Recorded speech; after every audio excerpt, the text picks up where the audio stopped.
This is a Southern Sin breaking news special. Be sure to like and subscribe now.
Every trial has a story the jury never hears, where the truth lives outside the courtroom.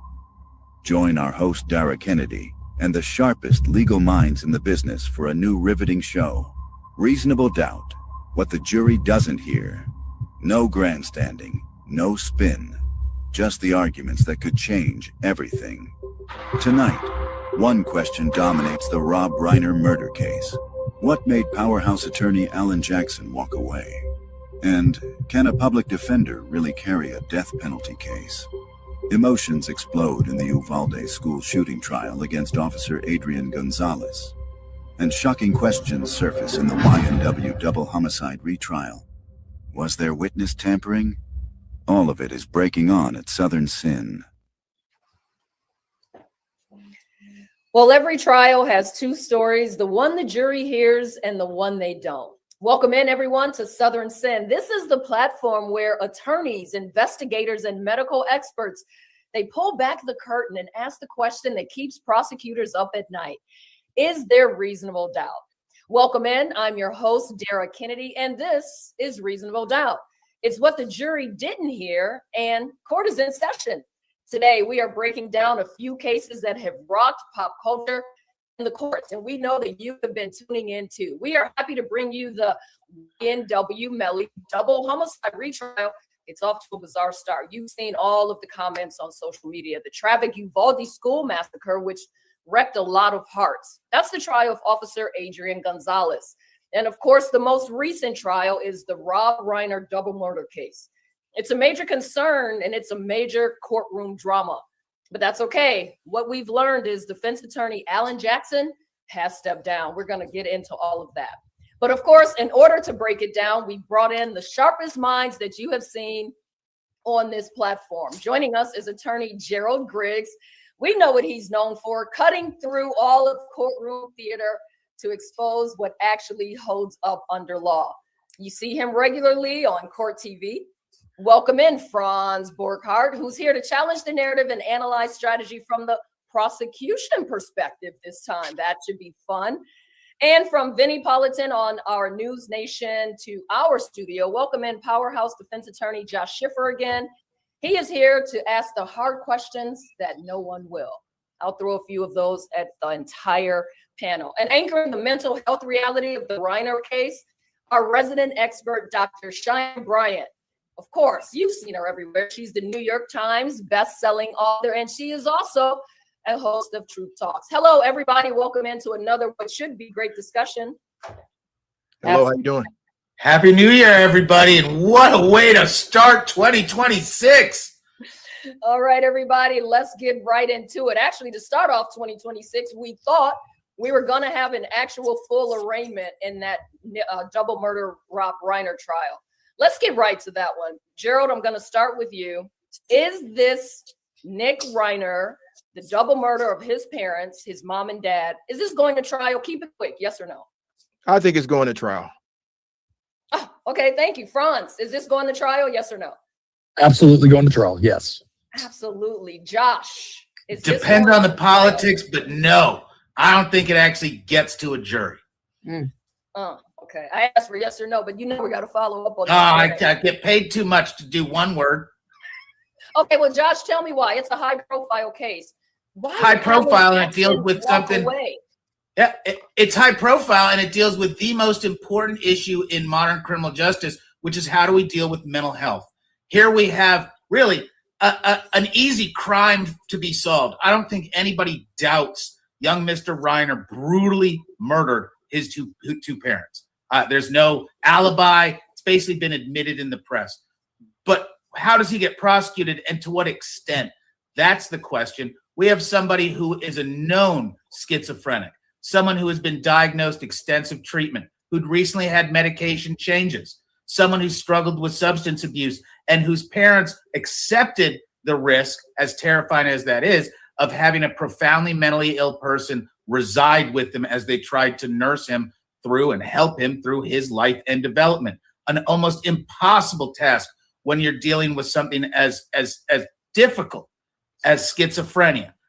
I believe this case is going to become the latest public pawn in the national discussion of how do we deal with mental health in the criminal justice system, specifically at the juncture of the death penalty. And I hope that it results in firm rulings through the appellate pathway, restricting and preventing states from pursuing the death penalty against known mentally ill individuals. And I think what we've learned over the course of the last kind of half arraignment and before that, when we did the show before, is that schizophrenia, the mental illness part, is actually the crutch of the case. It's very hard to determine how you want to go ahead and prosecute this. But the question is, you have a high profile case, you have a high profile attorney like Alan Jackson. The last time we did the show, he was doing press conferences. All of a sudden, a few days ago, he's no longer on the case. What happened? I think what happened was the money ran out. And so when you deal with a situation where you don't have the funds because the family wants him to have a defense, but not with their money, I think that's what happened. But I think the reason why I think it's going to trial is because you're going to have seasoned death penalty public defenders who know how to defend these cases, and they are typically pushed all the way to trial. And the way we get to where Josh is talking about is through the appellate process, but you got to go through trial to get there. And Franz, the rumor in LA is that the Reiner siblings, they want their brother to have his day in court, but not with their money. We know that there's a lot of trust fund money there. We know that Rick Reiner cannot get to that trust fund money because of the felonious behavior behind this case. How does a trust come into play when you allegedly kill your parents? Well, the first question is does the trust have a don't kill your parents clause in it? And I know that sounds a certain way, but sometimes that's in there. Some states you can't inherit if you kill your loved one. So that's number one. Number two is he may just not have access to the trust for these purposes. It may be for a whole lot of other specified things. But where the rubber meets the road is I love you, but just not enough to spend my own money to defend you. And be not mistaken, Alan Jackson's an expensive pony. I mean, it ain't cheap to hire Alan Jackson. He's worth every penny of it. He's kind of like the Josh Schiffer of the West Coast. And look, it ain't a whodunit. So that's the other piece is, do I want to set my own money on fire to help my loved one out, knowing that ultimately he's not guilty? So ultimately, I don't think he's going to be able to touch that trust money for this purpose. Even if he can touch that trust money, is it the highest and best use of it? Alan Jackson wins contested trials in a flamboyant and wonderful way. This ain't gonna be a contested trial. We're gonna see a stipulation as to some horrific facts, and then really the concentrations on mitigation and the death penalty, something that I'm willing to bet Alan Jackson has firm positions on, but that's not his forte. A really highly trained, death penalty certified, qualified public defender. Those people are the best lawyers in America when it comes to this kind of niche litigation, because the whole game is different the moment the death penalty is on the table. A win isn't walking out of prison. A win is you died naturally. Well, I mean, our entire audience, everyone was waiting on us to go live after the real Nick Reiner arraignment was supposed to happen in LA. And then it was like, oh, by the way, the attorney is walking off the case. Gerald, how are they able to continue to push this down the road, this arraignment, like another date and another date, just continue to push it down the road? And is changing attorneys more about political drama than it is about actually getting this case to trial? Well, I think what people have to realize is the arraignment is to let him know what he's charged with. If he really is suffering from the psychosis that people are talking about, he doesn't know what's happening. And so for them to get to a point where he can understand the nature of the charges, who's going to represent him, what the role of the judge is, what the role of the prosecutor and the defense attorney, we have to get him there. And so I think that what happened was, again, the money ran out. And Alan Jackson is a phenomenal lawyer. He's a high profile lawyer. But this, as my good friend Josh said, this is about playing defense. And so you have to have the best defense possible. And here in Georgia, that would be the Capital Defender's Office, deaf certified lawyers who've been doing this for 20, 30 years, who understand that this is a ground game, pound it out, make sure you have the best defensive line out there. I know we're in playoff season, so best defensive line out there and keep it from scoring inside the 20. 20 would be a win. In this case, would be keeping your client alive. And so I think that what happened was they're realizing that Nick Reiner has a profound mental health diagnosis that needs to be studied by experts, and they need to get him to a point where he can understand. So that's why it's going to continue to be continued. Okay. Here's the other quick piece. If you could have the best representation in the state of California and access to California funding for your defense because you're indigent, why would you want your siblings' money? And why would they want to give you the siblings' money? Ooh, that's a good question. Okay, Attorney Josh, Reiner is charged with first-degree murder with special circumstances, right? We talked about this before, which carries a maximum sentence of death. So the question is, at what point does a defense team, right? Because today, Josh and Gerald, you guys are defense, and Franz, you're going to play the role of prosecutor. But at what point does a defense team choose incompetency to stand trial versus insanity defense? And is the public defender going to be enough if the death penalty is on the table? I don't know if there's a real specific juncture anytime incoming where that's going to have to be pled with specificity. We're so early in this process. The death penalty defense team is going to be working extensively with mental health evaluations, doing that background research. Because Mr. Reiner had really, I'm going to assume, good mental health support given his family, there's going to be a lot of good stuff to work with there. And it's going to take time to analyze exactly where the defense needs to point. And remember also, we're still dealing with charging decisions being in the court or being in the hands of the state. And the state's going to come out and immediately take the most aggressive position because guess what? That's what the state does every time. Given a little bit of presentation from the defensive, hey, y'all don't want to charge this hill. Y'all are going to get in. This is a short trip for you. They may very much come back quickly and efficiently with a reevaluation saying, yep, this isn't appropriate for the death penalty upon reconsideration. And instead, they may even cooperate with a mental health defense as long as it prevents Mr. Reiner from ever harming anybody ever again. Well, when Alan Jackson was in fact still his attorney, we remember the press conference. He went out there and unequivocally, he said without elaboration that under California law that his client, Nick Reiner, who we know, as one of you just said, we know that he was the actual murderer of his parents, that he was, quote, not guilty of murder. What does that mean? How does that even work? If we know that he killed the parents, how is Alan Jackson able to say publicly in front of all the media on the courtroom steps that Nick Reiner is not guilty of murder? That's to you, Attorney. So I'm trying to understand this so that our audience can understand. Because the Fifth and Sixth Amendments say he's not guilty. And so he's innocent until proven guilty. There's a presumption of innocence. And so what we have to understand is, yes, the allegations are horrific, but they have to be proven to 12 citizens beyond a reasonable doubt. So he was well within his rights. He was actually well within the law and the facts as we know them right now, that he's in fact not guilty. And Franz? I don't think he's sticking his nose out to try to argue that he didn't do it.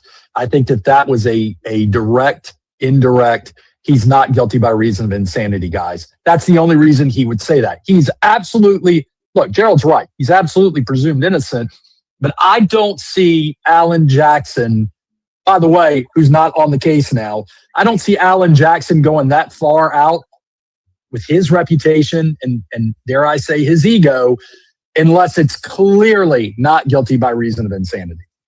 Dr. Brian, let's bring you in on this because we're talking insanity, we're talking drug abuse, we're talking mental instability. What we know is that Nick was wearing a brown jumpsuit this last time we saw him for this 5-minute arraignment, and not that suicide vest. You saw him when he had that suicide vest when we saw him the last time. By all accounts, he looked like he was kind to speak coherently to the judge. The question for you, Dr. Brian, is how much will the medication versus schizophrenia diagnosis really play if this goes to trial, if and when it goes to trial? So the medication, the diagnosis is the root and the foundation of the trial. This is similar to the Carmichael trial. And we see that Carmichael, who kissed his son on the mouth and murdered him by strangling him with his bare hands in a hotel room, he's now home with his family. Carmichael is not behind prison because they were able to prove beyond a reasonable doubt that his schizophrenia was in full episode during that. So he was unable to he was so impaired that he really believed that what he was doing was for the best interest of his son. This is the issue. When medicated, meaning when they are regulated and they're not in their schizophrenia episode, they do come down to baseline, which is them being coherent to say, what the F-U-C-K? I did what? Oh my God. Then they are experiencing some empathy and some consequence emotionally about what they did. This is why it's called split personality, because it is really, truly, in the essence, a split personality. When they are under their episodic psychotic disorder, they really believe what they believe. And this is the thing about medication that folks don't understand when they don't have compassion for folks with mental illness. Medication does not work the first couple of days, weeks, or months. Sometimes it takes years to get the correct dosage that will balance, regulate, and get somebody back to a functioning baseline. And then once they're down to baseline, they still have to figure out, do they need more than 1, 2, 3, 4, or 5 medications? I have clients who are schizoaffective and schizophrenia who are on 9, sometimes 13 medications. And let me tell you, the side effects of that medication is suicide. It's also psychosis. And so if you're giving someone who already has a psychotic disorder a medication that has a main side effect of psychosis, put 2 and 2 together, we get 4, they get 400. They are not a person who is paired enough to understand what they're doing in that presence. If the attorneys, the defense can prove that, the jury is going to go for it. What I do know is that most murder cases, as much as people don't believe this, do not go the angle of insanity. They don't, because it doesn't end up being a higher percentile of them winning that case. And I'll land on this. What happens sometimes if they are not released from jail, and they usually don't get the death penalty, is what is called a mental health diversion. If the attorney can say, hey, let's divert him to mental health, help, mental health assessment, mental health treatment, and let's prove that this treatment plan is going to help him stay in baseline. It's going to help him stay in recovery. It's going to help him stay treated to where he can be an operating citizen in society. They may just be able to get that. But do I see this going to a death penalty when you have mental health as the core? Absolutely freaking not. That would be a hit to every disabled person, okay, in the world, definitely United States of America, because mental health is a disability. However you look at it, it's a disability. People are on SSI because they are disabled from helping themselves and being paired in society, that they get a check a month that says, we understand and we acknowledge your disability. So who actually then makes that decision? Because that's a good point. We've been talking about the fact that he has had mental illness since he was actually a young adult or a teenager. Whose decision is it to say, and Dr. Brian, I'll keep this with you for now before we go to the attorneys, whose decision is it to say that this man was actually insane, and so that's what we're going to treat him as? He's going in under insanity. Whose decision is that? Is it you as a doctor, as a specialized person? Do they come and ask your opinion, or do they toss it to the attorneys? I love that question. So usually when you have an attorney at his level, at Alan's level, just like Brian Steele on the Sean Combs case, there isn't one. They have a team of psychology experts, psychologists, therapists, who are trained and skilled to do assessments and evaluations only. There are certain evaluations that even myself, a licensed therapist, a licensed psychologist cannot do. You have to have an actual license and practice in that assessment. And this is one of those cases. There will be a team of folks who sit around that are all psychology experts and say, what are your evaluations? What is your assessment? Let's compare and contrast and figure out, what are we ruling out? And what are we saying this is? And then there will be an expert that says, okay, listen, if we can get them to say, yes, he was impaired, he had no idea what he was doing, what is the plan of action we are going to submit to the jury and the judge that says this is what we and the family and the community and the experts are going to do to make sure that this does not ever happen again? If you cannot promise that, they're not going for it. And I'll land on this. I was a psychology expert on the Sean Combs case. I can now say it. I couldn't say it then. And I was in court with him, and I wrote out a long treatment, a long plan of action of what it would look like when he got released. The judge said, sounds good, but guess what? We don't see this something that would be effective for Mr. Combs. And so as many hours and time and meeting as we spent, that didn't mean that the judge seen our plan to be conducive for what Mr. Combs needs. So the judge ultimately has the last say in what goes on. Yeah, that's a good point. And having covered that trial with you too, I think it was also a question, will the jury actually buy that, specifically in that Sean Combs case? But attorneys, now let me turn it over to you, because what we know now, what we've learned is that, yes, Nick Reiner was on medications, plural, for his mental illnesses, plural, but specifically for schizophrenia is what TMZ has reported. Apparently, 1 week before he committed the murders of his mom and dad, the doctors that were treating him switched out his medicine because they said Nick was, quote, out of his head. So, Franz, and I know you're in this prosecution mode for us today, can the defense attorney point the finger at the doctors and the big pharmaceuticals to clear Nick? But before you answer, let's go to a video that talks about this. Spiral. Robin Michelle, he was doing fine on the meds. He was fine.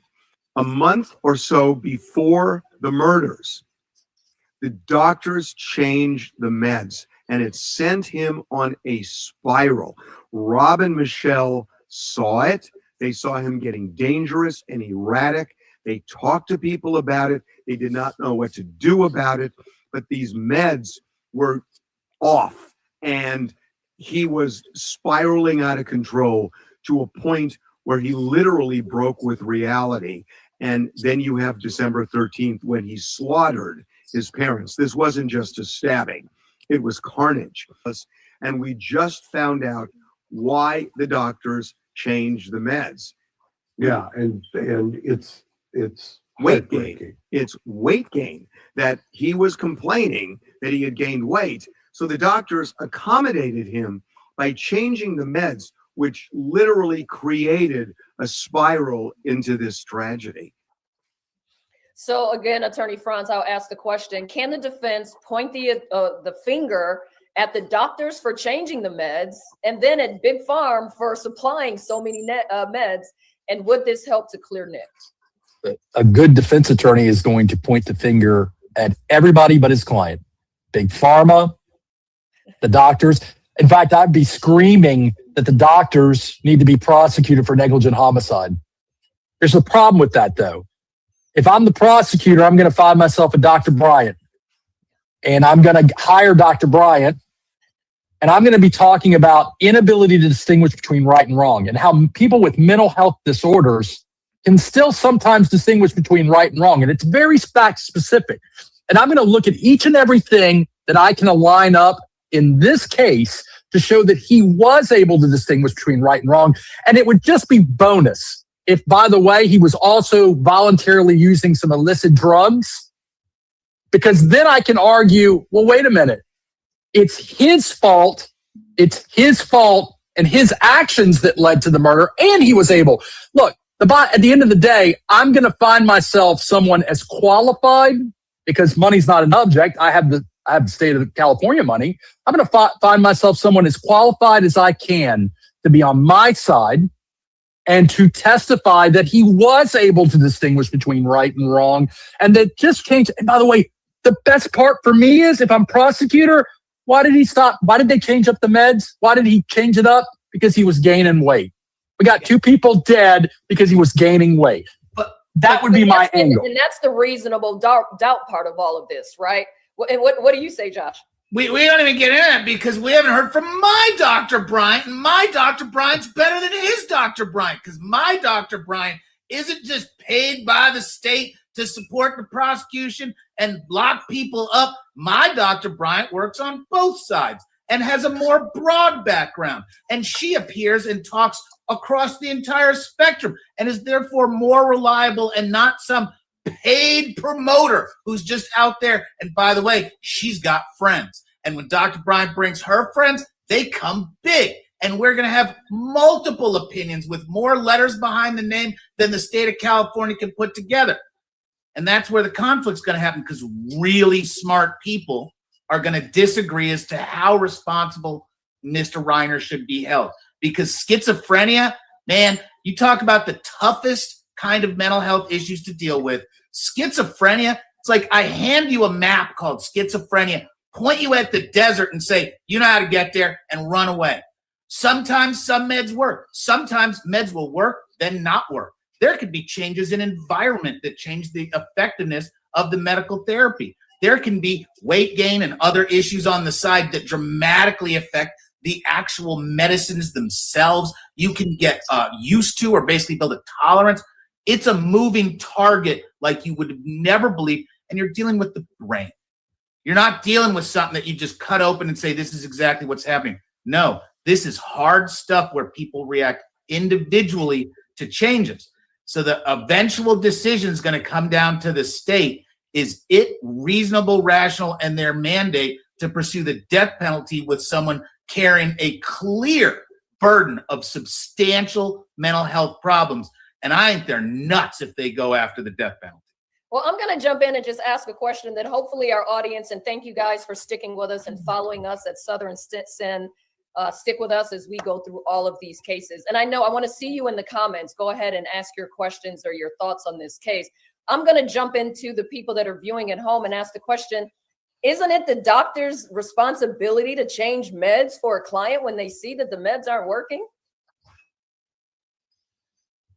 Dr. Bryant, isn't it like if the meds aren't working, you're supposed to switch them up, right? Isn't that basic? 100%. And let me add to that, because people often think it's the doctor's assessment of whether the meds are working or not. It is not. It is the patient who comes in and says, I'm having these symptoms, that says, I don't feel regulated.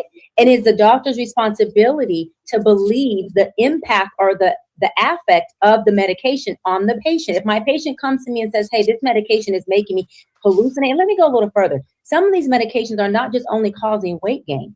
They're causing, they can't sleep.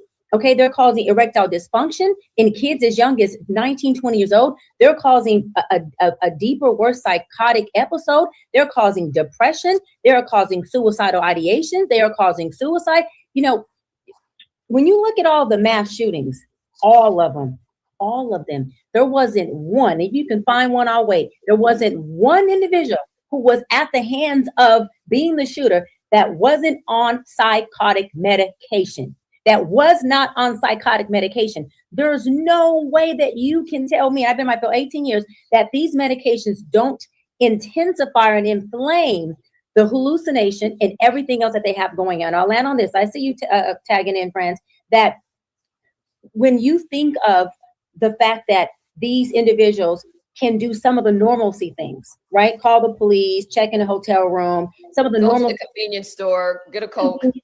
Get a Coke, you know, say good morning to you. And then the very next day or a few hours later, they're cursing you out, they're hitting someone, they're throwing something, they're murdering someone.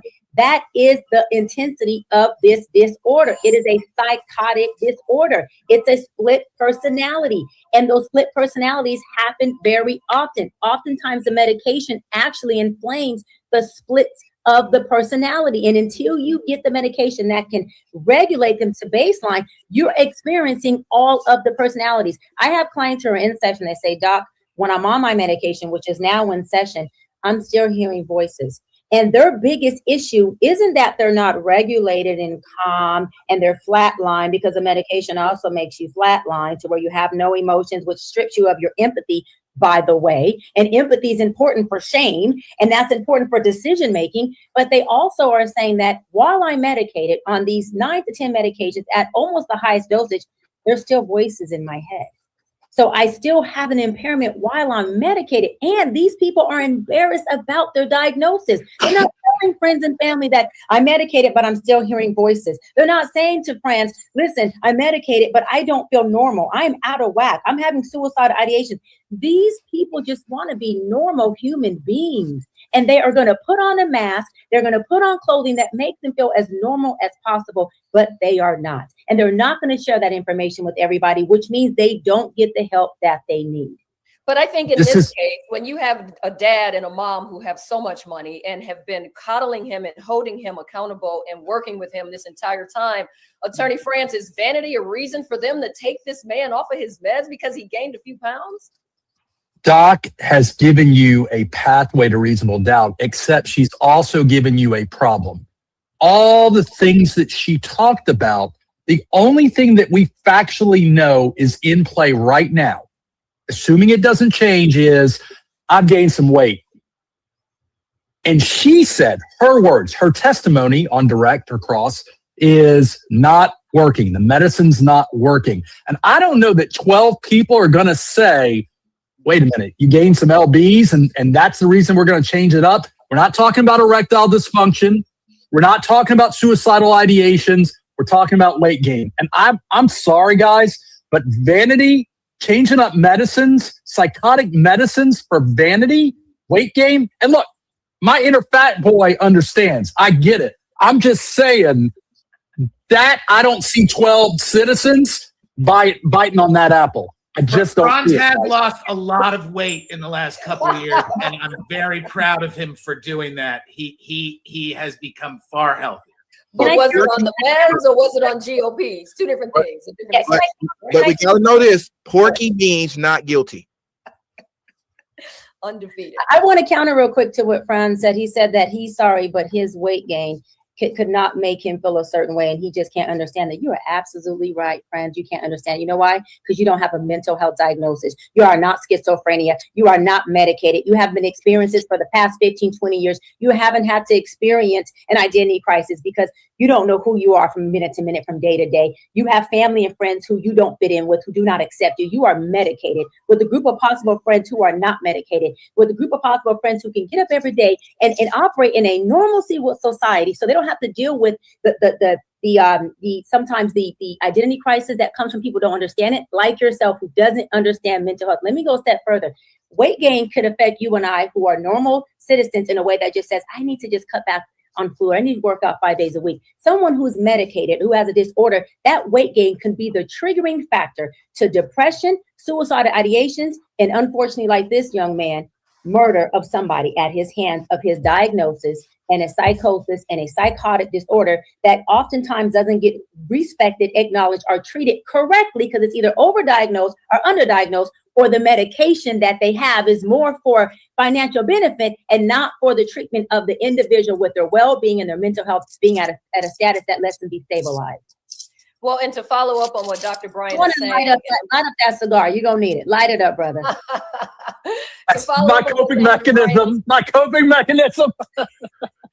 He took a few puffs every time he agreed with you. That's what it was. and Franz is not normal. Other than that, I agree wholeheartedly. But no, guys, Doc's making a great point, because when you get into this universe, the role reversal is almost impossible. And you never know what member of your jury has that family member. And that's what the state needs to be thinking about. Because guess what? I know Gerald because we practiced in the same community for 20 years. And he's seen the mentally ill people that our fine city kicks out on the street with no support or organization. When you're dealing with someone in the full throes of a schizophrenic, psychotropic break, it's not like talking to a human being. They're looking through you. They are in a different universe. If you get a juror on that jury and the state starts leaning into responsibility and choice making, they go, hold on, My cousin Eddie didn't make one choice when he was freaking out. It wasn't him. That disease is the devil. It is. And that's where the state loses any integrity when it comes to the death penalty or being hard on crime or whatever horse corpse they're gonna thump. Well, and to that point of Nick maybe not feeling himself at times because he was on this medication. By the way, let's remember, and if I were a juror, I would take into account he's been on medication for decades. He's battled these issues for decades, and he's come from a family that has been able to help him. Unlike maybe some of those people on the streets of LA or New York that don't get the help that a Nick Reiner was able to have.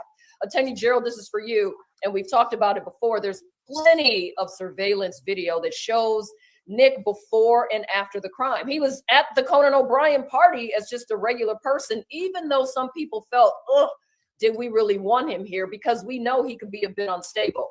He looks relatively calm, Attorney Gerald. Does that lend to a person who is aware and cognizant of his actions? I think that goes back to what I know the public defender's office is going to do. It's going to get several Dr. Cheyenne Bryant's, a team, put it together and do a timeline analysis of all of his actions leading up to and after the murder and make sure that it fits the psychosis that he was suffering at the time. One thing I know about capital defenders offices and public defenders offices who mainly focus on these type of defenses, they build a whole team effect to make sure that they pre-trial mitigate to the state. Here's what you're going to deal with. And then they also get jury consultants who will give a profile of the ideal California juror who will not vote for the death penalty under any circumstance. So I think that what we're going to see is they're going to use that surveillance footage. They're going to use their doctors. They're going to use their mitigation team to convince the prosecution in California that this is not winnable as a death penalty case. This is an issue that either he is not competent to stand trial or he's not guilty by reason of mental defect. I don't think it's a death case. And I think that the PD's office will paint that picture very strongly. And I know a lot of our viewers also have had these questions, but he, like I said, he just looks so calm. How is he able to go about his day, go to the bodega, then check into a hotel? He was at a party the night before. Dr. Bryan, and I know you've seen it because you just touched on it, but families that deal with these mental illnesses, specifically with schizophrenia, they're in a fight at all times, right, to protect their loved ones. And we've heard some dribble come out about how his parents had been trying to help and keep him close and keep him protected while he went through his trials. Many patients will just get off of the meds and try to figure out what that imbalance is. At what point, Dr. Bryant, do you hold the actual patient responsible? Because you've told us about what the meds do and how they make them like this. But when is Nick Reiner, just the person, going to be held responsible? At what point? At no point.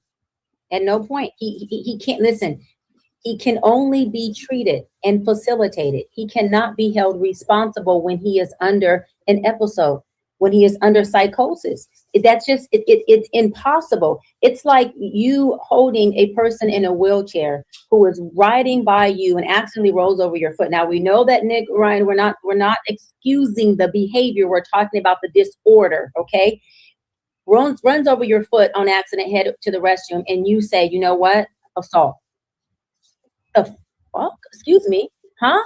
Like, we got to be realistic here. And we have a very big disability community.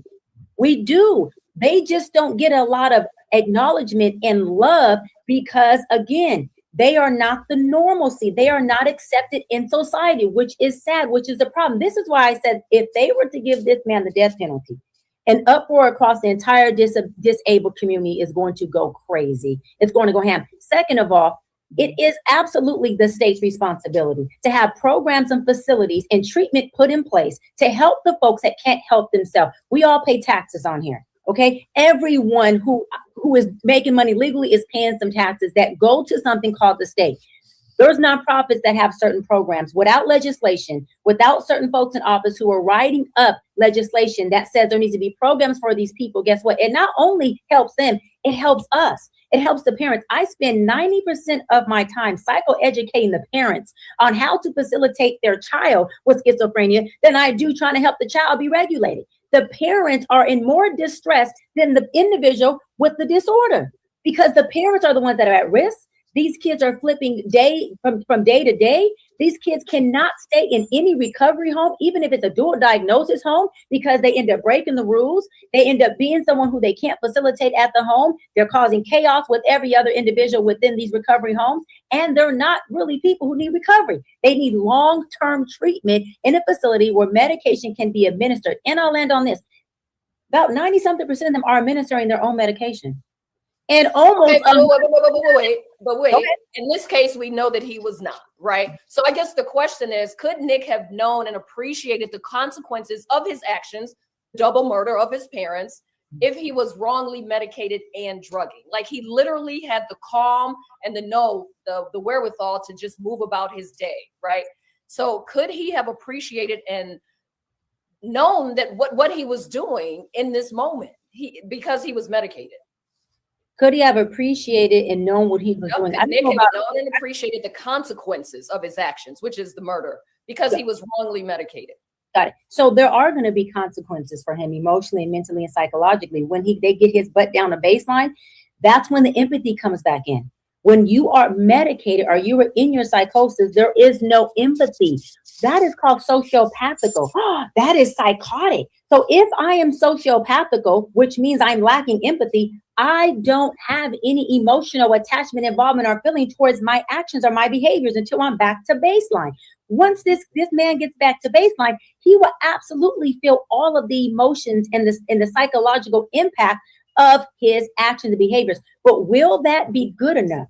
Will that moment of shame be good enough for him not to go back into a psychosis, not to go back into an episode, and absolutely feel the exact same rage or anger that he felt at the hands or as a result of being mentally diagnosed with one of the most excruciating, challenging disorders a human being can possibly have? And at the end of the day, the real question is this, and we've danced around it. At the moment of these murders, was Nick Reiner competent or incompetent? They're going to spend a lot of time arguing over, well, medicine here, recent setbacks or positive. At that moment, when he is murdering his parents, is he competent or not? If he's not competent, you can't hold him responsible. You can lock him up in a hospital forever to protect the community, but you cannot be convicted of a crime if you are incompetent when it is being committed. Okay, so that's this one. We have more to get to, by the way. Everybody stick with us here at Southern Sin. I want to get each one of your predictions on this case. The basic question is, we're still at the beginning. I'm going to start with you, Josh. What are your predictions for the arraignment? What are your predictions for the arraignment? Oh, it goes off without a hitch, gets punted, and eventually he gets committed to a long-term facility, potentially criminal, potentially medical-based, as they recognize the depth of his illness. Attorney Franz? I'm going to agree with Josh. He has to maintain competence to plead not guilty. It's going to take a while to get him there. And then every time they bring him back to the county, he's going to escalate or go up and down a little bit. I think it's ultimately this guy's going to probably land in a long-term facility. Attorney Gerald, what are your predictions for this arraignment? I think the arraignment is going to be continued. I think there's going to be a trial over his competency. And as the other attorneys have stated, he will spend a long period of time in a facility to deal with his mental health diagnosis. Dr. Bryant? I agree with you, Attorney Gerald. I think that's definitely going to trial. Definitely no death penalty, a mental health diversion. And to Josh's point, they're going to try to figure out how do they keep him in a treatment facility long-term enough so that it protects us, the folks out here, from him. So what I'm understanding is this is just going to go on for at least a year. At least. This is just going to continue to go on and on and on. Absolutely. Yeah. 5 years, 10 years. He's not going anywhere because, like Doc just said, he's a threat to the community. And one of the utter failures of our nation is we don't treat mental health appropriately. We need to have a multiple pathway approach, including not just let's protect all the women and children out there, but the way you do that's by taking care of the people who are ill. Because right now, most states will put a check in your pocket, which goes to a payee who robs it, stick a handful of pills in your hand, and stick you on the street. And that does not work. They will not take their meds continuously, which is necessary. They will not have a support system that allows them stability. You can't have success without stability in mental health. No way. You got to sleep in the same spot every night. You got to have people that have schedules. That's how you have a baseline of success. Without that, you may as well just doom them all to prison, which is exactly what people want to do with the mentally ill in America these days. Dr. Cheyenne Bryant, thank you so much, as always, for all of your insight and giving us the real on this case. I know you'll be back with us because we have so much more. And as we just discussed, this case is going to be non-ending. Dr. Cheyenne Bryant, make sure you tune in to all of her socials, but also follow us on @Southern Sin. We'll see you next time, Dr. Bryant. Thank y'all for having me, family. Love y'all. Love you back. Attorney Gerald, Attorney Franz, and of course, Attorney Josh. Let's move on to the next case. A lot of fun here. This one, I guess, though, I think a little bit more emotional, although I shouldn't say that because mental illness is emotional as well. But it's also a heartbreaker. Let's take a look at this video. May 24th, 2022. Police respond to a school shooting at Robb Elementary in Uvalde, Texas. Video released of the response garnered outrage when police took 77 minutes to kill the gunman. Mr. Ramos, can you hear me? Please put your gun down, sir. Please don't hurt anyone else. The shooter entered Robb Elementary at 11:33 a.m. 3 minutes later, 11 law enforcement officers arrived inside. Officers at several points delayed gaining access to the room by clearing other classrooms and negotiating with the shooter. After 50 minutes, a team begins to move towards the classroom. A little over 20 minutes later, rapid gunfire, and the gunman is killed.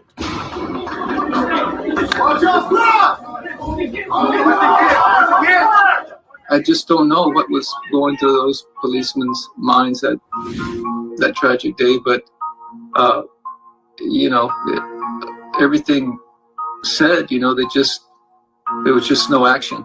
19 students and 2 teachers were killed by the gunman, and 17 survivors were hurt.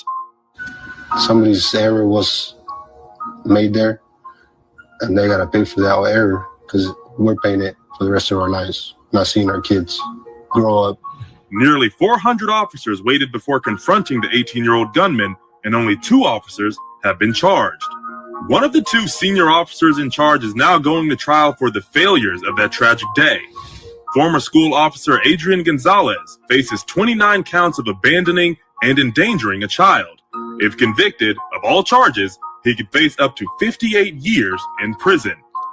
Gonzalez pleaded not guilty to the charges, and a judge granted his request for a change of venue for the trial. Defense attorney Nico LaHood said, quote, "It would be impossible to gather a jury that would not view the evidence through their own pain and grief." I think in this case, it was just negligence. Who waits 77 minutes outside? Who does that? Because I guarantee if it was their children, they would have ran in. And that's just all there is to it. They failed us. They failed our kids. They failed our city. They failed our community. Soon after we received the news that our daughter was among the 19 students and 2 teachers that died as a result of gun violence. We don't want you to think of Lexi as just a number. She was intelligent, compassionate, and athletic. We stand for Lexi, and as her voice, we demand action. In response to the shooting, the Texas Senate passed the Uvalde Strong School Safety Act, improving the way police deal with active shooters. Well, on May 24th, 2022, a gunman killed 19 children and 2 teachers at Robb Elementary in Uvalde, Texas, while 400 trained and armed police officers waited for over 77 minutes. As you just heard in that video, it just makes no sense.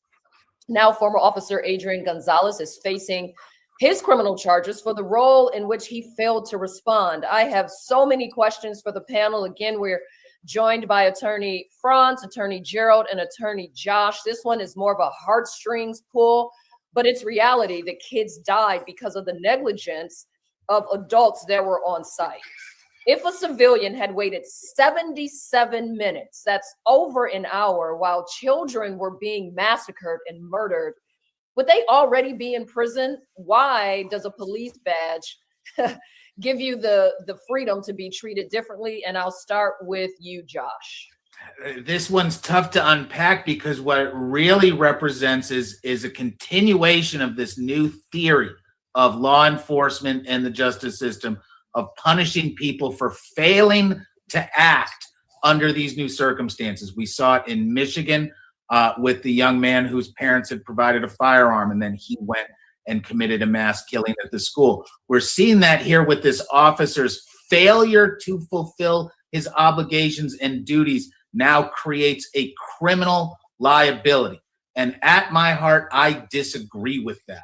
I don't believe the failure to act in this situation gives rise to an actual criminal charge, as much as I find their failure to act to be indefensible. I think it is civilly extraordinarily liable. I believe that there should be massive suits against everybody involved in this utter failure to take the appropriate actions to prevent additional deaths. But it's not the criminal system. I believe that the local DA in Texas is doing standard political prosecutor theater by charging an officer. I don't believe they're going to try the case efficiently, effectively, professionally, or perfectly at all. And we've already seen some of that. I won't be surprised when the case suddenly falls apart, as much as I believe the officer does deserve some sort of accountability, but it's not criminal. We do not lock people up for not running into a suicidal mission. Sorry. Okay, Attorney Gerald, I want to hear your answer to that. If a civilian had waited, me or you, had waited 77 minutes while children were being massacred inside, would we have gone straight to jail? You know, that's a difficult question because I kind of understand where Josh is coming from, but then I also think about those children whose duty it was that officer to protect. And so, you know, I think that a regular civilian, if their child was being horrifically killed and they failed to act, I think they probably would be charged some sort of criminal negligence, some sort of omission to act. But for law enforcement, I definitely think that this should have been charged. I think more should be charged. And I think ultimately a jury should make a decision on what should be the standard in that community to expect from law enforcement. Listen, they're paid to run towards danger and away. So it's definitely a violation of his oath of office to not go in and address this horrific execution that is occurring. You could hear the children screaming for over an hour for help, and he failed to act. So I definitely think that a civilian would have been charged. Now, getting to a conviction, I'm not sure, but I think that this officer should be charged. I think others should be charged to uphold the standard we expect from law enforcement when they swear an oath to protect and serve. Attorney Franz, I mean, maybe from a prosecution standpoint, I'd like for you to answer that question. Why was a police badge treated differently than a regular civilian? So I'm going to preface this by saying the defense attorney in me hates this case. The prosecutor version of me would say he swore an oath. He took the money, he got the badge, he took an oath. You, me, civilians have no duty, no obligation, no oath to run in. And candidly, we're not talking about being a sacrificial lamb. We're talking about him using the training that he got at the expense of the government, at the expense of whoever hired him, doing the bare minimum job he was trained and paid to do, that he swore to do. That's why he's being prosecuted. That's the new normal of our country right now. Whether we like it or not, that is what the people want. Now, the defense attorney in me hates this case, Dara. Tell us why. All right. So I hate this case because we are now demonizing not the shooter, the person who's really responsible. We're requiring law enforcement officers who are not getting paid enough to be sacrificial lambs. Because look, yes, he took an oath. Yes, he swore a duty to run into there. But unless I'm making 6 figures, if not 7 figures, I'm not taking bullets in an unsafe environment where there's no certainty that me running in there would have saved any lives. You can say it's 70 minutes. You can say it's 170 minutes. There is no certainty that it would have changed anything. And I agree with Josh. Sue the shit out of him and the law enforcement agency. It's a civil case. prosecute the shooter.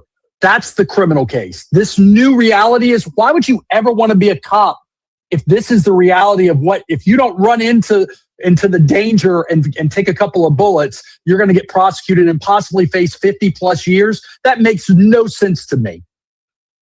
Yeah, and you know, we've been posting a picture of the alleged shooter there on our screen who went in and killed 19 children. This Adrian Gonzalez is getting 1 count for each of those 19 and the 10 children who survived the targeted area. As a parent, as an adult, aren't you kind of responsible for children? Like the mother who ran into the school, she didn't stop to think about what's going to happen to me. She ran into the school to get her kids. And we know that the result of her actions was that she was arrested. But yet and still, the person that wears the badge stood outside and just waited. You're talking to 3 dads right here, and every one of us would break every law in the entire universe to protect our child. End of story. That's why they don't let the victim's family on the jury or prosecute, because I'll kill a person. Like, just not even gonna even dance around it. You gonna hurt my child? Man, welcome to me. It's gonna be a short party. But that's not what we're dealing with. This is a guy who is a cop who swore to do a job. Did he fail? Oh, yeah. Is there civil liability? I hope so. That's how you change politics. Take away their budgets. Take away their ridiculous immunities where we can't get accountability. Now, the response to that shouldn't be, well, let's put him in prison, because Franz is right. We're never going to have a police officer. And most police officers are really trying to do the right thing and be good public servants. This guy getting strung up in public for 50-something years because he didn't commit potential suicide, running into a terrifying situation that eventually required 400 officers to respond. All right, that's just theater. And I'm angry at these children's deaths, but prosecuting this cop, that is not the remedy. Let's break the system's ideas about how this stuff gets paid for and how we hold our systems accountable. Well, the defense is actually arguing that he lacked information. So I've heard all 3 of you say about training, that the police officers are trained. The defense is saying he actually lacked information. But wouldn't the reasonable doubt here, or even just the general basic question, say body cam footage, radio traffic, screaming victims, cars coming to a halt, police cars, everyone coming to the scene? Doesn't that make it crystal clear that this was an active shooting investigation? And that's why he was called to the scene.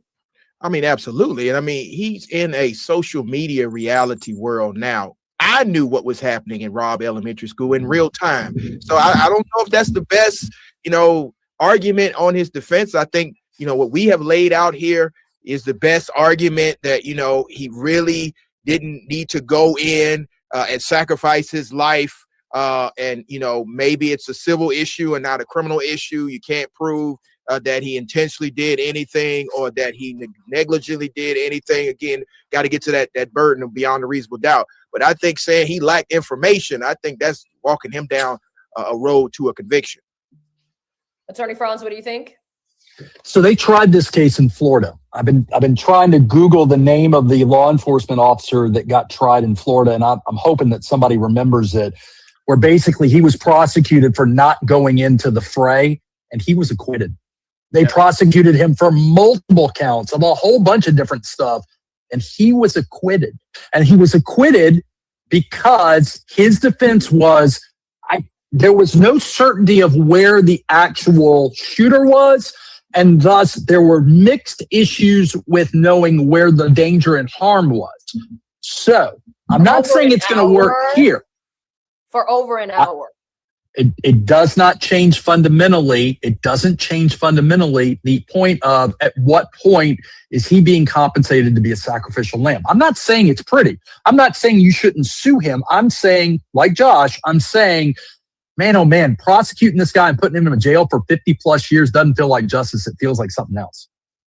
Josh, if this wasn't criminal negligence, what's it called? What would this be?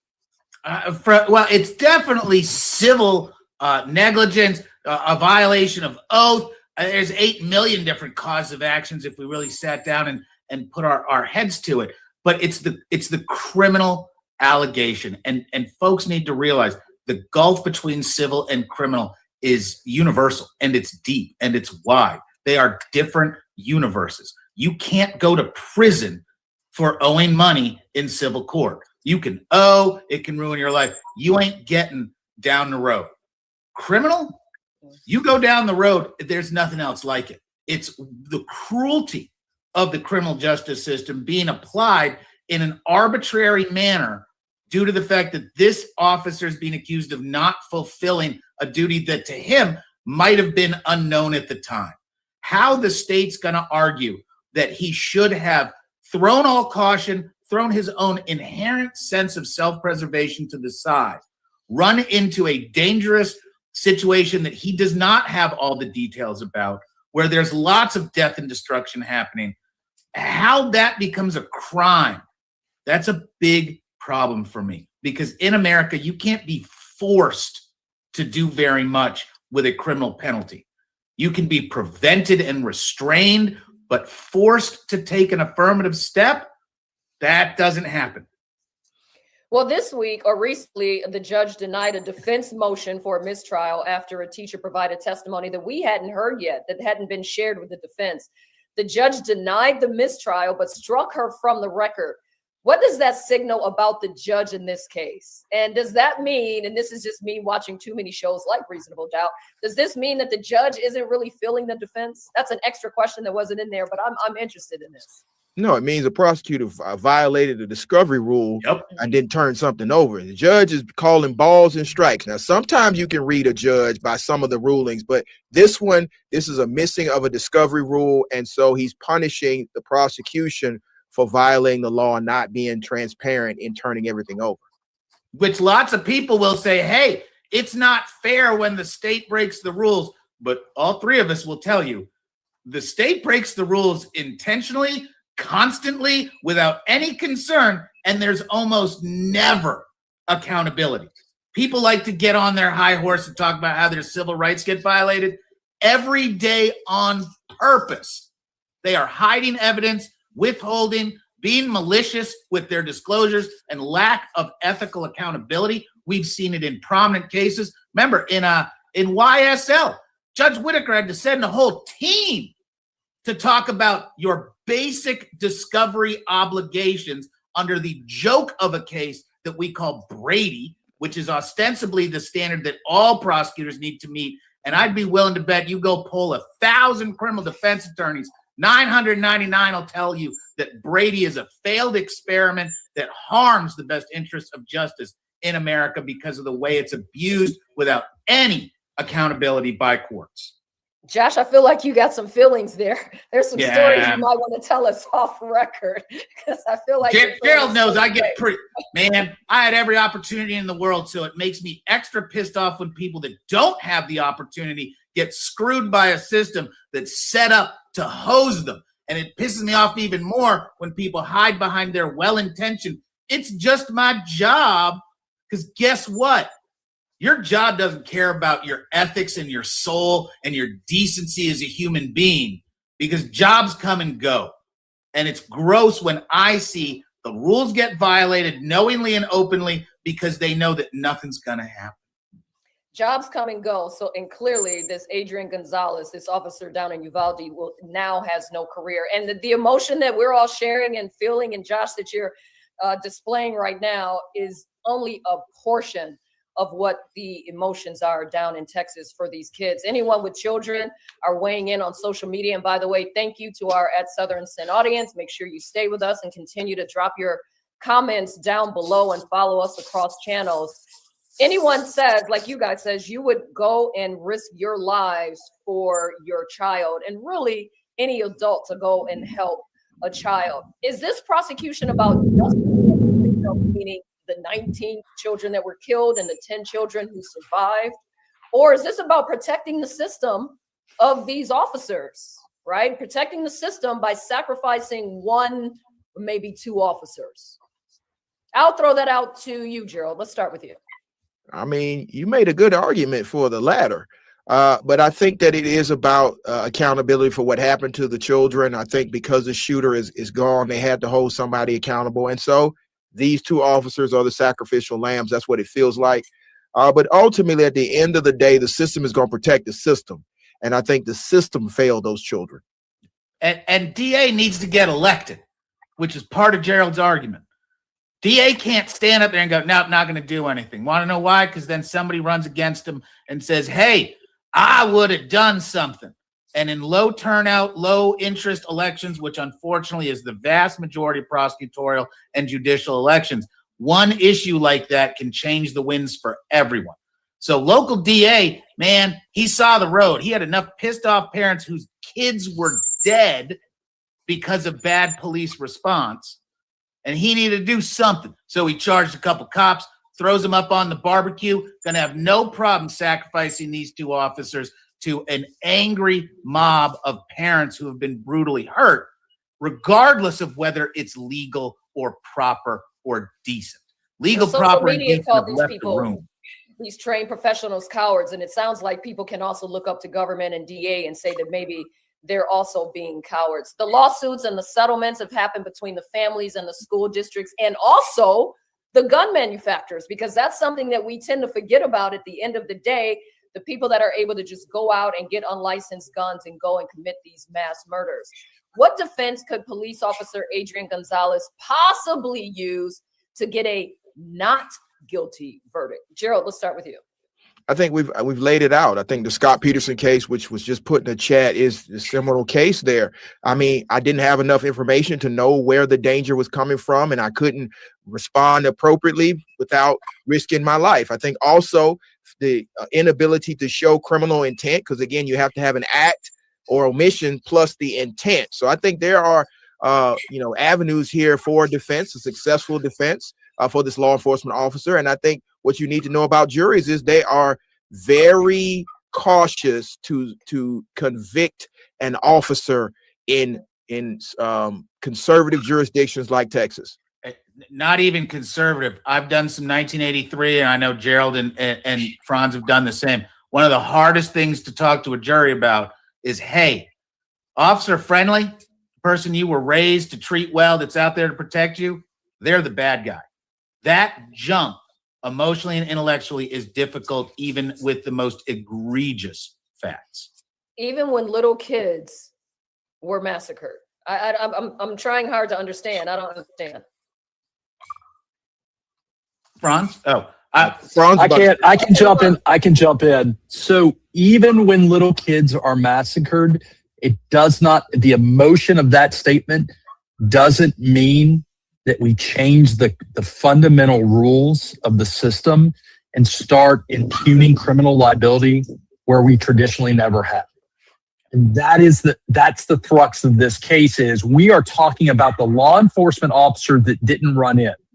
We're not talking about the main person that caused the shooting. And I got to tell you, if I'm a juror and I found out that the shooter's already dead, I'm kind of like, sounds like justice has been served. And I don't mean that callously. I love life. But it's like, you want me to now convict a law enforcement officer and put him in jail? Is that because we can't put the shooter in jail because he's now dead? That's what it feels like to me. And look, there are jurors that, to be sure, will vote guilty. But I don't know that you can get, Scott Peterson showed us, it's a tough finish line to cross, especially when you can sue the shit out of everybody and get some justice that way too. All right, everybody, we're broadcasting this trial live all week, so please tune in at Southern Sin at 9 a.m. daily. That's every day. We're going to run the feeds. You're going to see what's happening there. Stay with us as we have all of these stories going on. We've got one more, though. It's not the end. And our amazing panel of our cigar puffing attorney Franz is there. He's going to stay with us. Josh and his great smile, and attorney Gerald and all of his insight are going to stay with us for this last case.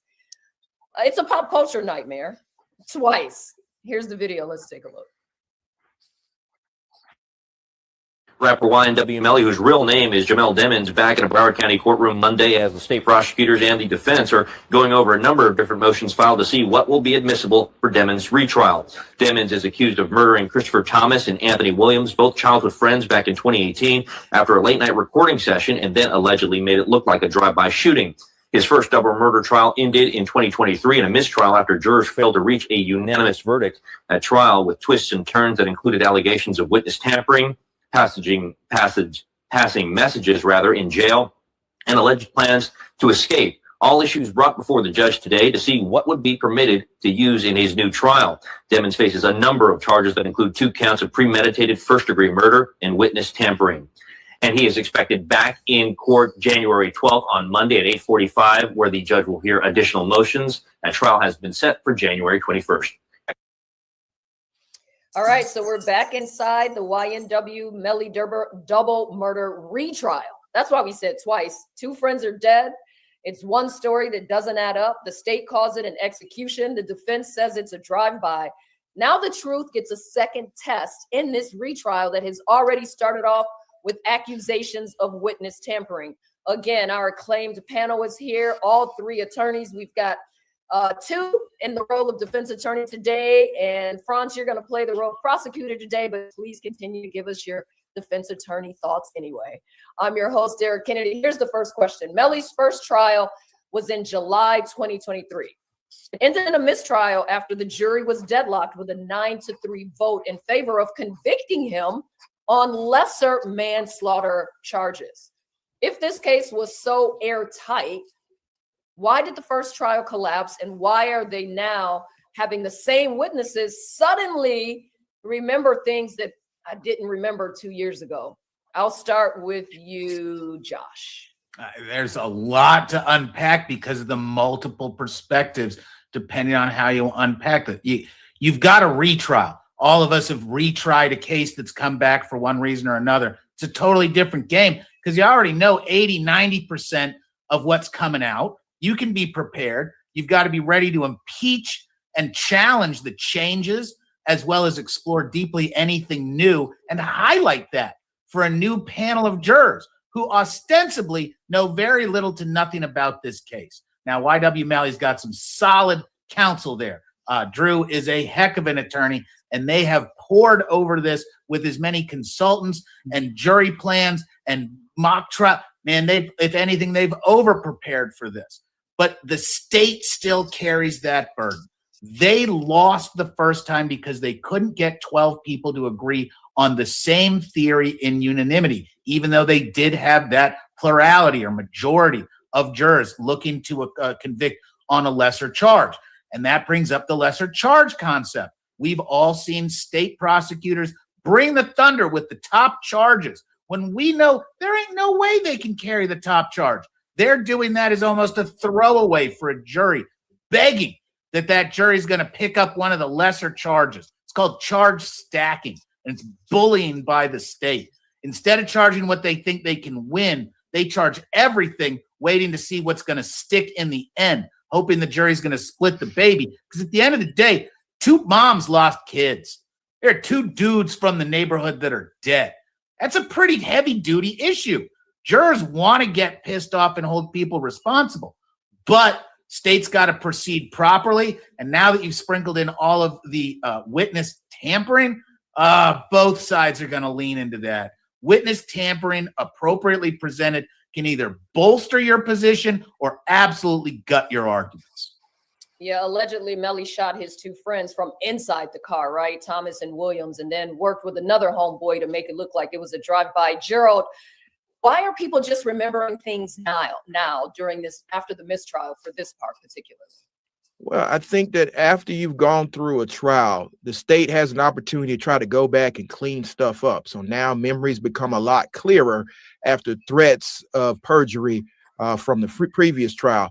So I think that it gets interesting. I think it's easier for the defense because now we have a full transcript of what you said before. And now if you're on the stand and now magically you remember things, well, sir, you were under oath and you told a different hearing panel a different set of facts that are now different from what you're saying today. So what has changed? I think that's what Drew Finley is going to use. He's an exceptional defense attorney, and I think that he's going to be successful. And the fact that at the previous trial, the state couldn't get 12 citizens to agree on murder, 9-3, already showing that this is a case where they may need to reassess their theory, and throwing in some witness tampering could get 9-3 to 12-0 of not guilty. And so I think it's going to be an interesting trial to watch. Anytime you got witnesses that are changing their stories midstream, I chomp at the bit for that. Attorney Franz, if it was so airtight, why did the first trial collapse? Well, we try cases because we let citizens make decisions. And all of us are like weathermen or women. We predict what we predict, but ultimately what they do in the back in the jury room is what they do. And we, it is what it is. We may think something is a slam dunk and it's not. We may think there have been cases that I won that I was like, really? I won that? Huh. So we try them because that's the way our system works. And look, 12 minds. And what's interesting to me is we let 12 citizens, not one, not two, but we let 12 citizens make the decision together. And you absolutely have to retry this case. From the prosecution perspective, you got 2 dead bodies. You're playing, by the way, as a prosecutor, I'm always playing with house money. I'm not going to jail. If I lose, I look at the family and I look at the people and say, you know what? The chips didn't fall where I wanted them to fall. The citizens made a decision. I disagree with it, but I respect the system. And I move on to the next one. I lose nothing retrying this case. It may not be fair. It may not be what defense attorneys like. And as a defense attorney, I hate it, right? But you kind of have to do it. Justice means sometimes doing things that are tough, including trying uncertain, shaky cases sometimes. And I want to bring back on something that Franz and Gerald both hit on, where it is the advantage to the defense in any retrial. When Gerald was talking about getting a chance to go back and look at these witnesses, as we know the state's leaning on them, trying to squeeze them and say, hey, I'm going to get you on a perjury. I'm going to come get you over here if you don't cooperate over here. There's all that out there. But I've watched both Gerald and Franz eat the lunch of people holding a transcript in their hands, talking about what they used to say versus what they want to say now. And nobody walks away from that. A good lawyer is going to crush any witness that substantively changes their position in between trials. Can you help our Southern Sin audience and me as a layman person and maybe quickly take us through the process? And I'll leave this to interview. Is it typical for law enforcement or the prosecution to have contact off the record with witnesses between trials, like the one? Absolutely. And so they went to coffee. I had a case, and many people know it's on this platform. Go look at it. The Atlanta Public Schools cheating scandal trial, the last 3 or 4 days, where the prosecution met with a witness at Chick-fil-A and walked them through their testimony. And so to have a transcript now that you can walk somebody through what they previously said and say what happened between now and then is so beautiful. That's the first question when you get up and you walk into the podium. Look at him smile. Look at him smile. Hold that transcript up and like, now, is there anything you want to correct before we get to this? You start seeing them sweating, they're getting water, they're shaking. And I usually stand in front of the prosecution and say, don't look at them, look at me and look at this transcript. Is there anything you want to correct in front of this jury before we get started? And it's like magic. So yeah, I think to walk the audience through what's going to happen is every single word you said, I'm going to get you to repeat that word and then repeat the word that you said a few minutes ago and get you to say, was that one a lie or is this one a lie? And at the end of it, you're going to be so confused and realize that you've been screwed by the state that you're going to admit that you lied under oath. And the best part is, it doesn't matter what the cat comes out and says. Gerald's got him. Like, you can't step off the line because the jury can smell bullshit better than any. I laugh about jury. They're the dumbest 12 people that couldn't figure out how to get out of court. We're going to let them decide what all these lawyers and judges who have millions of dollars worth of education couldn't figure out themselves. We got the 12 people that know nothing. But trust me, those 12 people have the sharpest nose out there. And when Gerald starts talking about, and then this, and then this, you can't lie that fast. You can't trick them and no, everybody sees right through that and sees the sweat dripping down the crack of your rear and goes, shit, Gerald's got me. So you can't lie. Lying, man, even better. So it's that kind of advantage. But at the same time, the state's going to turn around and have locked down the stuff that they knew registered with the takeaways of the jury most. That piece of evidence that maybe wasn't stressed, oh, it's going to be stressed this time. That little teeny bit where someone attached to it in the post-verdict or post-mistrial interviews, oh, they're going to come back with that. They're going to lock it down. They're going to have a new investigator that's going to show up. And they also know when Officer Steve has maybe stumbled into something, oh, they're going to get ahead of that.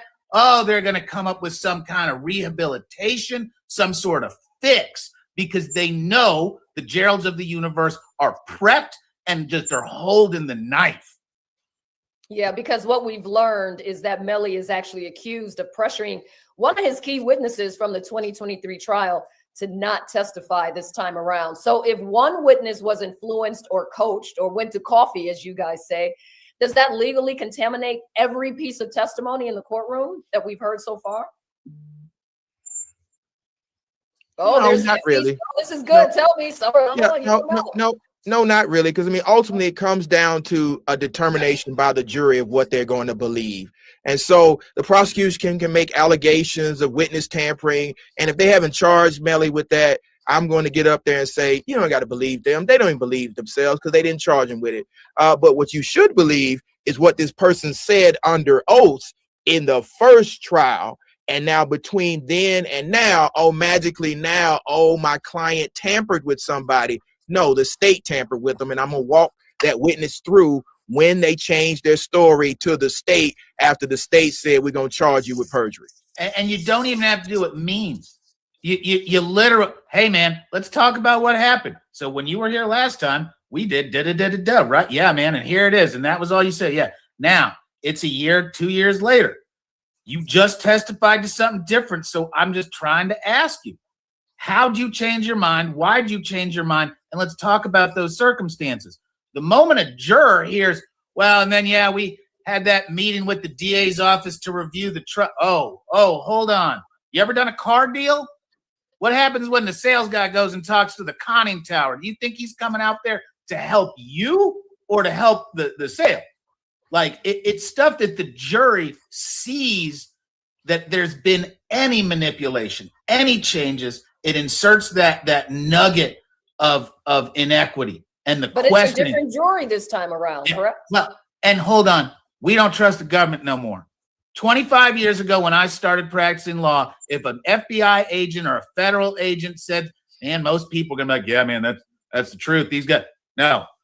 The one great benefit of the political challenges we're dealing with is the cynicism on government actions, because we ain't bullshitting no one. All that stuff they taught us about that they did to the civil rights leaders, yeah, it was all super real. All that stuff that they did to their enemy, yeah, we know about it. It's naked. And we use that in the defense when someone's getting bullied. And when the state's trying a case for the second time, you can talk about bullying all day. I tell you what, as a New Yorker, I don't really drive, but if I even get a ticket, I'm calling one of you. All right, so there's one last thing. There's one last question before we get out of here. Thank you guys for being on with us and watching us here on Southern Sin. Stay with us daily at 9 a.m. as we go over all of these interesting cases. Right now, as you see on the screen, we've got a shot of Melly. He's got his fur and his chains, and he's doing all the things like a fashion model. He comes to court like that, too. Unlike the Sean Diddy Combs trial, where he was given just 5 outfits to wear for the 3-month trial, Melly comes in like he's making a statement. I want to hear from each one of you. As defense attorneys across the board, what advice are you giving your client if it's Melly? Josh, I've had high-profile individuals, and most of the time I try to keep the camera off them at all times because the kind of work that I do isn't really stuff that we like to discuss. But you kind of got to lean into who you are. And if that dress and appearance reflects him and his confidence, then he needs to lean in on it. I vehemently dislike the treatment of people, even like Sean Combs, who are prohibited from dressing and appearing somewhat normally, because the impact of seeing someone in chains and a uniform is ridiculous. You can't get away from it. It is so prejudicial. At the same time, pissing off a jury ain't the best thing. I was involved with some gentlemen of some Italian descent a number of years ago. They all showed up to court wearing suits that were out of a bad 1980s shiny mafia. And it was like, it's just called Jersey, Josh. It's just New Jersey. Yeah. You can't dress like that. You dressed guilty. And there are jurors. But from the defense perspective, remember, I don't want 12. I want 2, 4, 6 people to be like, don't misjudge that person based on their appearance. Attorney Franz, what's your advice if your client is Melly and he's coming every day like he's walking down Fifth Avenue? So if you can be authentic, you need to be authentic, but you've got to be in a position to condition the jurors for what was the number one thing that your mama taught you when you were a child? Not to judge people on the way that they look, to judge them on the facts. And in this case, there's reasonable doubt. And look, he's going to be accused of being a performer no matter what he wears. He can wear what he's wearing. He can wear a suit and a tie. Someone is going to argue from the state at some point, he's just putting on a performance. So at least if he's authentic, he cannot be called inauthentic and putting on that performance. I don't like it. But then again, I'm not, this is Atlanta, right? Or is this Georgia? I mean, where is this? Where's this trial? I think it's in Florida. Yeah, Florida. It's in Florida. Florida. Different people, different communities have different ways of looking at things. And look, he is a high-profile defendant. You can put him in a tuxedo and people know who he is. So at this point, are they judging him based on what he's wearing into court? I don't know that they are. Last word to you, Gerald. If this is your client and you're in Atlanta where people are hot and flashy and doing fashion all the times, even as they are walking into the courthouse, what's your advice to Melly if he's your client? He still has to understand he's making an impression every time he walks into that courtroom to 12 citizens that control his fate. So I do want him to be authentic to who he is, but we don't need all those chains. He needs to dress like he's going to an award show to win a Grammy, with a nice tuxedo, nice suit, and he's in church or something solemn, because that's what this is. And so I understand the younger generation, they're flashy. They want to show off the wealth. This is about your freedom. And so I think that Drew Finley will do a great job of presenting his client in the most respectable way possible. But we have to understand he's an artist, so he's want to be artistic, but he got to understand he's on trial for 2 bodies. And so you need to take that into consideration. Gerald, would it be fair to say that YW needs to just read the room and dress appropriately? It's exactly what I'm saying. He needs to read the room. Really quick question before we get you guys out of here. Will he be found guilty or not guilty on this second trial? Josh, really quickly, guilty or not guilty? I hard to say, but I think they're going to pin him on something. Something. France. Hang him high. I don't think that they're going to pin him on anything, and I think they're not going to come up with a verdict. Oh, Gerald? It's Drew Finley. So, I never doubt him. It's going to be a great show. I think ultimately they can't prove the top counts. They may get him on a lesser offense, but if Drew's on the case, he's one of the best. I think he can pull it out. So you may see a not guilty all the way down. Everyone watching at home, this is our phenomenal panel that we have discussed these amazing trials with, or had amazing discussions about these trials. The Nick Reiner double murder trial, the Uvalde kids 19 dead shooting trial of Officer Adrian Gonzalez, and of course the YNW Melly trial, who is now up on its second one for the witness tampering trial. We're going to keep covering all of this later this month. But for tonight, that's our show. So guys, thank you for staying in, tapping in, and for all of your defense attorney / prosecution advice as well. And at home, we didn't tell you what to think. We showed you what to question, because it's about reasonable doubt. Justice doesn't just live in verdicts. It lives in the details behind the scenes. So thank you for staying with us. Continue to like, subscribe, and turn on notifications for @SouthernSyn right here on YouTube, and drop your comments in the chat, because we see them and we will also call you out. We stream live trials every morning and drop all new true crime episodes every Wednesday at 9 p.m. Daily at 9 a.m. and Wednesdays at 9 p.m. I'm Derek Kennedy, your host for everyone. Have a good night.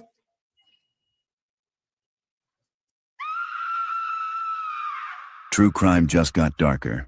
Catch the full episode on the link above. Subscribe to At Southern Sin today and hit the notification bell for more live original episodes Wednesdays at 8 p.m.